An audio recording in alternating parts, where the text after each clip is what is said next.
اللہ کو راضی کرنا، یہ میری زندگی کے معراج، مطلوب، مقصود، اس کا راضی ہونا ہی زندگی۔ ورضوان من اللہ اکبر واللہ ورسولہ احق ان یرضوہ، اللہ کا راضی ہونا۔ عجلت الیک رب لترضی، موسیٰ علیہ السلام بھاگ کے آ رہے ہیں، یا اللہ میں اس لیے آیا ہوں کہ تو راضی ہو جائے۔ ساری دنیا کے انسانوں کی دوڑ کا مرکز صرف اللہ ہے۔ ففروا الی اللہ انی لکم منہ نذیر مبین، اللہ خود کہہ رہا ففروا الی اللہ، دوڑو اللہ کی طرف، دوڑو اللہ کی طرف، آؤ اللہ کی طرف۔ یا ایتھا النفس المطمئنہ ارجعی الی ربک راضیۃ مرضیہ توبوا الی اللہ جميعا ایھا المؤمنون یا ایھا الذین آمنوا توبوا الی اللہ توبۃ نصوحا۔ توبہ کا مطلب ہے لوٹنا، لوٹنا، لوٹاؤ اپنے اللہ کی طرف، لوٹاؤ اپنے اللہ کی طرف۔ تو میرے بھائیو، یہ حق و باطل کی کسوٹی ہے، معیار تھا کہ نہیں نہیں نہیں نہیں، اس وقت کا امر یہ ہے کہ نہ اولاد کو دیکھیں گے، نہ اپنی جان کو، نہ اپنی عزت کو، نہ اپنی بچیوں کو، اس وقت وہ دیکھیں گے کہ میرا اللہ مجھ سے کیا چاہتا ہے۔ زہیر بن القین تھے دائیں طرف کے سردار، اور حبیب بن المطہر تھے بائیں طرف کے، اور عباس بھائی تھے درمیان میں جو تقسیم کی۔ 32 گھوڑ سوار تھے، 40 پیدل تھے۔ تو زہیر بن القین نے جب بالکل عین آخر میں بات تلواریں ٹکرانے لگی اور امام حسین کی نصیحت کارگر نہ ہوئی، تو انہوں نے اتمام حجت کے لیے یہ آگے بڑھے، کہنے گئے دیکھو اہل کوفہ، ابھی ہم ایک ملت ہیں، ایک امت ہیں، دین ایک ہے، کتاب ایک ہے۔ اگر ہمارے درمیان تلوار چل گئی تو تم غیر ملت ہوگے، ہم دوسری ملت ہوں گے، تمہارا دین اور ہوگا، ہمارا دین اور ہوگا، تمہیں قیامت میں کبھی اللہ کے نبی کی شفاعت نصیب نہ ہوگی۔ اگر تمہاری تلواریں آل رسول کے خون سے رنگین ہو گئیں تو یاد رکھنا تم کبھی بھی قیامت کے دن اللہ کے نبی کی شفاعت کو نہیں پا سکو گے۔ میں اپنی حجت تمام کر رہا ہوں۔ تو شمر نے کہا ان قریب تم سب موت کا پیالہ پینے والے ہو۔ تو زہیر نے ارشاد فرمایا اب الموت تخوفنی، اب الموت تخوفنی، ارے پاگل، احمق، بدو، تو مجھے موت سے ڈراتا ہے۔ برید بن حذیر فرمانے لگے اللہ کی قسم، نہ کبھی جوانی میں نافرمانی کی، نہ کبھی بڑھاپے میں نافرمانی کی، آج میں اللہ کا مشتاق ہوں۔ آج ہمارے اور جنت کی حوروں کے درمیان صرف اتنا فاصلہ باقی رہ گیا ہے کہ اہل کوفہ آئیں اور ہمارا کام تمام کر دیں، ادھر ہماری گردن تن سے جدا ہوگی اور ادھر حوریں ہمیں اپنے گلے سے لگا لیں گی۔ سعید بن عبداللہ کہنے لگے کہ حضرت تو ایک جان ہے ابھی فدا ہو جائے گی، کاش میری 1000 جانیں ہوتی اور میں ایک ایک آپ کی حفاظت پہ فدا کرتا اور قربان کرتا، پر میں کیا کروں، میری بے بسی ہے، میری جان ہی ایک ہے جو بس ایک ہی دفعہ مر جائے گی، اس کے سوا میرے پاس اور کوئی سرمایہ کوئی نہیں ہے۔ یہ سارے لوگ سر پھرے ہیں، یہ کیسے پاگل ہیں، موت کے منہ میں سر دے رہے ہیں، ایک بول سے اپنی زندگی کیوں نہیں بچاتے، یہ کیسے بے وقوف ہیں، یہ کیسے پاگل ہیں۔ ہاں، دنیا کے چاہنے والوں کی نظر میں یہ پاگل ہیں، اور آخرت کے چاہنے والوں کی نظر میں ان سے بڑا عقل مند کوئی نہیں ہے۔ دنیا کے پرستاروں کی نظر میں ان سے بڑا نادان کوئی نہیں، اور اللہ کے چاہنے والوں کی نظر میں ان سے بڑا دانا کوئی نہیں۔ یہ سب سے بڑے دانا ہیں، یہ سب سے بڑے عقل والے ہیں کہ انہوں نے سودا کر لیا، اپنے اللہ کو راضی کرنا اپنا مطلوب بنا لیا، جان کی بازی ہار گئے۔ جان کوئی بچ جائے گی کیا؟ ابن زیاد کی جان بچ گئی کیا؟ شمر زندہ رہا آج تک قیامت تک؟ کیا وہ کوفے کا لشکر زندہ رہا؟ کیا وہ لوگ زندگی پائے؟ کیا یزید زندہ رہا؟ مر گئے، سب نے موت کے پیالے پیے۔ ایک اللہ کی ناراضگی کے ساتھ دنیا سے اٹھا، ایک اللہ کو راضی کر کے دنیا سے اٹھا۔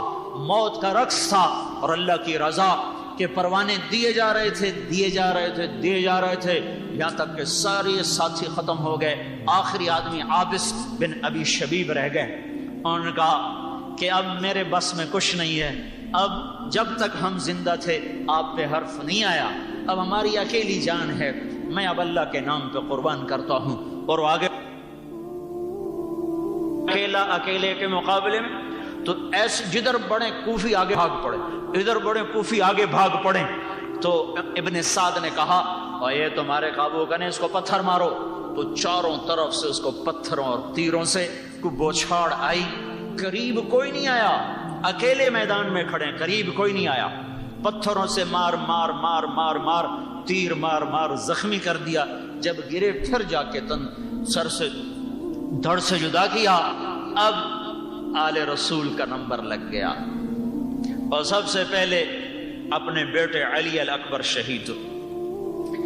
ہائے ہائے بڑے خوبصورت، جب وہ گرے تو حضرت زینب رضی اللہ تعالیٰ عنہ خیمے سے باہر نکلا، روتی ہوئی، تو حضرت حسین نے ان کو پکڑا کر بہن واپس چلو، صبر کرو صبر کرو، اور اپنے بیٹے کے سرانے کھڑے ہو کر فرمایا اس امت کا کیا حال ہوگا، اس قوم کا کیا حال ہوگا جن کے خلاف دعویٰ کرنے والا خود نبی ہوگا۔ اور ان کی لاش کو اٹھایا اور ایک طرف رکھا، اس کے بعد بھتیجے حضرت حسن کے بیٹے قاسم شہید۔ قاسم ایسے خوبصورت جوان تھے کہ ان کی لاش کے تڑپنے کو دیکھ کر مارنے والے کی آنکھوں میں بھی آنسو آ گئے۔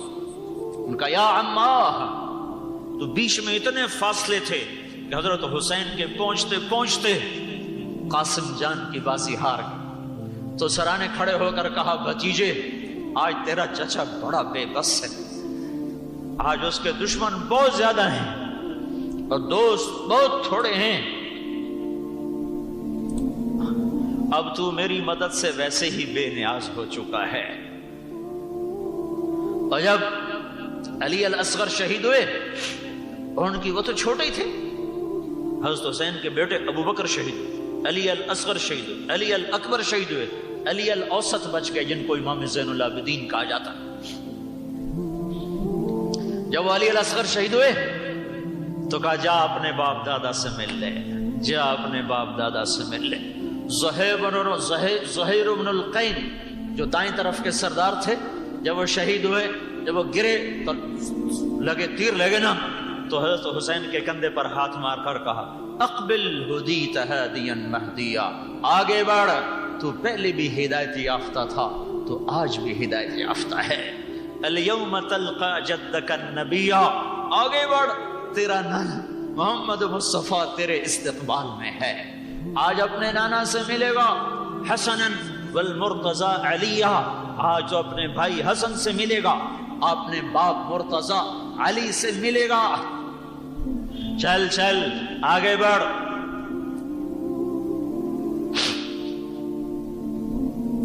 تو پھر بھائیوں کے لاشیں گرنے لگے، عباس گئے، جعفر گئے، محمد گئے، عثمان گئے، عبداللہ گئے، ابوبکر گئے، پھر عبداللہ ابن جعفر کے عون گئے، محمد گئے، پھر امام حسن کے قاسم گئے اور محمد گئے، ابوبکر گئے، پھر مسلم بن عقیل کے عبد الرحمن گئے، عبداللہ گئے۔ او بھائیو، یہ وہ نسل ہے جس کے خون کا ایک قطرہ 7 زمین آسمان سے زیادہ قیمتی ہے۔ اس داستان کا سبق اے ہے، یہ حق کی داستان ہے، یہ ایک پیغام ہے، یہ صرف 10 دن کی یاد نہیں ہے، صرف جلسے جلوس کے لیے نہیں ہے، سارا دین رسمیں بن گیا نا، ربیع الاول آیا تو جلوس نکالے، محرم آیا تو جلوس نکالے، کوئی توبہ بھی کرنے والا ہے؟ کسی نے نماز شروع کر دی، کسی نے داڑھی رکھ لی، کسی نے جھوٹ چھوڑ دیا، کسی نے شراب چھوڑ دی، کسی نے زنا چھوڑا ہو، کسی نے رشوت کو چھوڑ دیا ہو، کسی نے ماں باپ کی نافرمانی کو چھوڑ دیا ہو، کسی نے گالی گلوچ چھوڑ دیا ہو، کسی نے گانے سننا، فلمیں دیکھنا چھوڑ دیا ہو، کسی نے سود کھانا چھوڑا ہو، کوئی بھائیوں سے روٹھا ہوا ماننے چلا گیا ہو، کسی نے ناپ تول کی کمی کو چھوڑ دیا ہو، کسی نے جوا چھوڑ دیا ہو، کسی نے انعامی بانڈ لاٹری اسکیموں کو چھوڑ دیا ہو، کسی نے غیبت چغلی کو چھوڑ دیا ہو، کسی نے چوری ڈاکے کو چھوڑ دیا ہو، پھر تو پیغام حسین پہنچا، لیکن ایک بھی نمازی نہ بنا، ایک بھی اللہ کے سامنے نہ جھکا۔ تو یہ تو رسم و رواج ہے، اور اللہ کو رسم و رواج کی کوئی ضرورت نہیں ہے، اللہ کو رواج کی کوئی ضرورت نہیں ہے۔ وہ پاک دامن لوگ، وہ پاک خون ان رسموں سے اونچا نہیں ہوتا۔ وہ اتباع سے منزل ملتی ہے، پیچھے چلنے سے منزل ملتی ہے۔ کیا دن تھا وہ، زمین بھی رو رہی تھی، آسمان بھی رو رہا تھا، تھک ہار کے۔ جمعہ کا دن تھا، ظہر کی نماز پڑھی، جلوس نکل رہا ہے، ظہر کی نماز غائب، عصر کی نماز غائب۔ انہوں نے پیغام بھجوایا کہ ہمیں ظہر کی نماز پڑھنے دو۔ شمر نے آگے سے جواب دیا تمہاری نماز ہوتی نہیں۔ تو فرمایا اچھا ہماری نہیں ہوتی، اہل بیت ہماری نہیں ہوتی، اہل رسول تو بدبختو، ہماری تو فعل تو تمہیں نماز ملی۔ اور این مارکہ کارزار میں ظہر کی نماز شروع فرماتے، نماز نہیں چھوڑی، اور عصر سے پہلے شہید ہو گئے۔ سارے ساتھی کٹ مرے۔ ایک کوفی کہنے لگا میں نے ایسے دل والا زندگی میں کوئی نہیں دیکھا جس کے چاروں طرف اولاد کی لاشیں رقص کر رہی ہوں اور اس کا چہرہ سمندر کی طرح پرسکون۔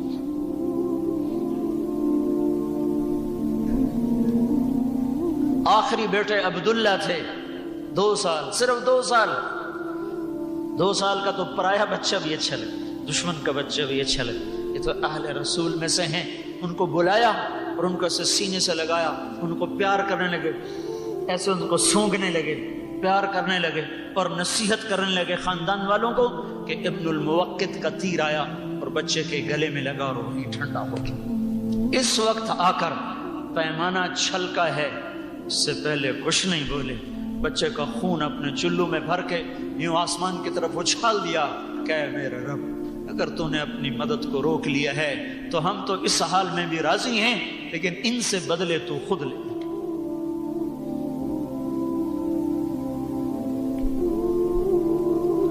دے دی جان۔ زرع بن شریک تمیمی نے آ کے پہلے اس براہ راست وار الٹے کندھے پر وار کیا، پھر سنان بن انس نے آ کے نیزہ مارا، جس سے زمین پر گرے، اور اس نے آ کے سر کاٹ دیا، اور خولہ بن یزید کو سر پکڑایا، سر نیزے پہ چڑھا دیا گیا۔ 72 کے 72 کے سر کاٹ کے نیزے پہ چڑھائے گئے، معصوم عبداللہ کا سر بھی چڑھا دیا گیا۔ پھر ان کا جنازہ ابن سعد نے نہیں پڑھا۔ 82 آدمی ان کے قتل ہوئے تھے، ان کا جنازہ پڑھا، ان کو دفن کیا، ان کی لاشوں کو چھوڑ کے چلے گئے۔ اگلے دن بنو اسد آئے اور انہوں نے ان سب کے جنازے پڑھے، ان کو دفن کیا۔ جب ابن سعد کو پتا چلا کہ ان کی قبروں کو بنایا گیا اور دفن کیا گیا تو اس نے وہاں پانی چھڑوا دیا۔ 40 دن وہاں پانی کھڑا رہا، اتنا پانی چھوڑا تاکہ قبروں کے نشان مٹ جائیں۔ بنو اسد پھر آئے، ایک بدو آیا بنو اسد کا بوڑھا، ہر جگہ سے مٹی کو اٹھا کے سونگتا گیا، سونگتا گیا، سونگتا گیا، سونگتا گیا۔ ایک جگہ بیٹھ کے اس کی چیخ نکلی کہ یہ ہے امام المسلمین، یہ اس کی قبر ہے، یہ اس کی جگہ ہے، یہ اس کی جگہ۔ قبر سے بھی خوشبو آ رہی، اور یا وہ لاشیں زمین پر پڑی ہوئی اور سر نیزوں پہ چڑھے ہوئے، اور قافلے کو جب ہانکا گیا تو حضرت زینب نے پیچھے مڑ کر دیکھا، سب لاشیں پڑی ہوئی ہیں۔ تو انہوں نے اس وقت بے ساختہ کہا یا محمدا یا محمدا،